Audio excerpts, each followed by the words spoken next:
Kanika, don't you dare. अगर मेरे बच्चे को कुछ भी हुआ ना तो मैं तुम लोगों को जिंदा नहीं छोड़ूंगी, और शुरुआत मैं तुमसे करूंगी, समझी तुम? वो ऐसे छटपटा रही थी जैसे अगर उसके हाथ खुल जाएं तो वो अभी इसी वक्त कनिका के टुकड़े कर दे। पर इससे पहले कि वो कुछ और कह पाती, पीछे से शेखर की आवाज आई। Shut up! तुम्हें इतने सालों तक पाल पोस कर इसलिए बड़ा किया ताकि तुम एक दिन हम लोगों को मारने की धमकी दो। शेखर नव्या को घूर रहा था और नव्या शेखर को। अभी के अभी अविनाश को यहाँ बुलाओ, वरना तुम यहाँ से कभी बाहर नहीं निकल पाओगी। भूल जाओ अपने बेटे आरव को। अविनाश यहाँ कभी नहीं आएगा। उसके और मेरे बीच कोई रिश्ता नहीं है। पार्टी में जो हुआ वो सब एक झूठ था, इसीलिए उसका इंतजार करना बंद करो और मुझे जाने दो। मैं तुम लोगों की कोई मदद नहीं कर पाऊंगी। मुझे बस आरव को ढूंढना है। ये सुनकर कनिका और शेखर के कदम रुक गए। कनिका के चेहरे पर एक बड़ी सी स्माइल थी। उसने ताना कसते हुए कहा, मुझे तो पहले से ही पता था कि अविनाश आहूजा जैसा आदमी तुम्हारे साथ कभी हो ही नहीं सकता। देखो उसे और देखो खुद को। खुद तो झूठ बोला ही, साथ में अपने बेटे को भी नहीं छोड़ा। वो हर जगह अविनाश को पापा पापा कहता घूमता है और तुम दोनों मिलकर दुनिया को बेवकूफ बनाते हो। शेखर ने गुस्से में दांत पीसते हुए कहा, डैड, मुझे तो बेचारे अविनाश की चिंता हो रही है। उसने पार्टी में इस पर तरस खाकर इसे जरा सा सपोर्ट क्या कर दिया। हम लोग तो उसे इसका पति ही समझ बैठे। कनिका ने नव्या का मजाक उड़ाते हुए कहा, शट अप! बंद करो ये बकवास और खोलो मेरे हाथ। अब तो सच सामने आ गया है ना? पता चल गया है ना तुम लोगों को कि मैं तुम लोगों के किसी काम की नहीं हूं? अब जाने दो मुझे। नव्या ने कहा।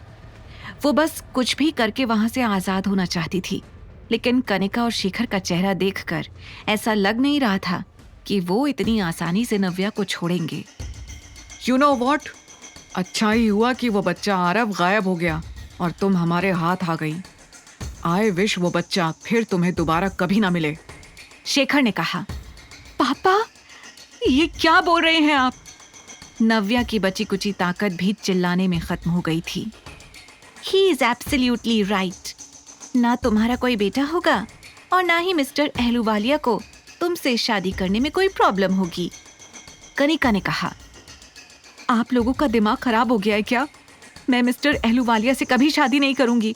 मेरे हाथ खोलो अभी, मुझे आरव के पास जाना है। नव्या ने छटपटाते हुए कहा, लेकिन शेखर ने ऐसे रिएक्ट किया जैसे उसे कुछ सुनाई ही नहीं दिया हो। मिस्टर अहलूवालिया कुछ ही देर में होटल पहुंच रहे हैं, तुम्हें चलना होगा। उसके एक इशारे पर गुंडे आ गए और उन लोगों ने नव्या का हाथ खोलना शुरू कर दिया। छोड़ो, छोड़ो मुझे। कनिका, ये तुम बहुत गलत कर रही हो। मैं छोड़ूंगी नहीं तुम्हें। नव्या चिल्ला रही थी और रो रही थी, लेकिन कनिका सिर्फ वही कर रही थी जो करने वो वहां आई थी। नव्या को जबरदस्ती पकड़कर बाहर लाया गया। उसका हुलिया देखते ही शेखर ने कहा, इसकी शक्ल ठीक करो। मिस्टर अहलूवालिया को आज हाँ करनी ही होगी। नव्या को यकीन नहीं हो रहा था कि ये शब्द उसके पापा के थे। होटल पहुंचते ही शेखर ने देखा कि मिस्टर अहलूवालिया अपने आदमियों के साथ पहले से ही वहां पहुंच चुके थे। मिस्टर अहलूवालिया, सॉरी हम 10 मिनट लेट हो गए, शेखर ने कहा और नव्या के सामने से हट गया। जैसे ही मिस्टर अहलूवालिया की नजर नव्या पर पड़ी, वो उसे देखता ही रह गया। नव्या उसकी एक नजर से समझ गई थी कि उसके इरादे क्या थे। वो नव्या को सर से लेकर पैर तक घूर रहा था।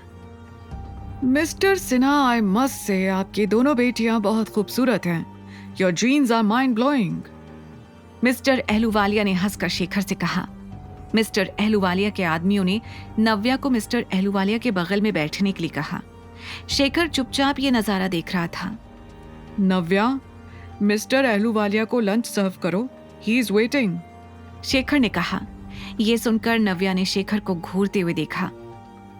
ऐसा लग रहा है जैसे आपकी बेटी मेरे साथ ये मीटिंग नहीं चाहती। Is she comfortable? Mister Ahluwalia ने पूछा। यह सुनकर शेखर थोड़ा घबरा गया। उसने तुरंत घबराई हुई आवाज में कहा, अरे नहीं, नव्या काफी टाइम से बाहर रह रही है वो अभी लोगों से मिली जुली नहीं है, इसलिए थोड़ी शाय है, पर टाइम के साथ शी'll बी एब्सोल्युटली फाइन। वहीं उसी होटल में अविनाश अपने एक बिजनेस क्लाइंट के साथ बैठा हुआ था। थोड़ी देर पहले ही वो लंदन से वापस आया था और सबसे पहले यहाँ इस इम्पोर्टेंट मीटिंग के लिए आ गया था। अचानक उसकी नजर नव्या पर पड़ी। व्हाट? ये यहाँ? इसे तो शशांक ने कहाँ कहाँ नहीं ढूंढा। ये यहाँ क्या कर रही है? अविनाश के मुंह से निकला।